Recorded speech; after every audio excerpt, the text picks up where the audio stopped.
Welcome to Sweet Life Beat Life. We hope this video helps. You start by creating a new library and a project with the correct aspect ratio, because framing dictates downstream edits.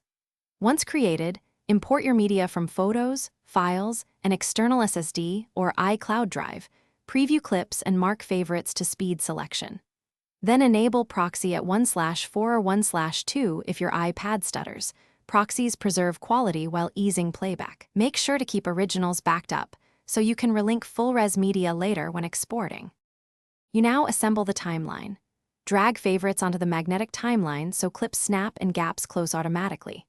Once placed, refine timing with the trim tool, blade, and precision trim gestures. Use JKL playback for quick review. Layer B-roll above primary footage, add titles, and adjust audio tracks for ducking and consistency. For looks, apply a LUT and tweak exposure and color.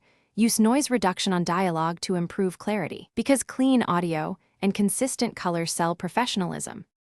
You finish by choosing export settings, H, 264 or HEVC depending on target platform, 4K or 1080p, and a bitrate that balances file size and quality. Once exported, review color, check audio peaks around -6 to -3 dB, and confirm subtitle timing.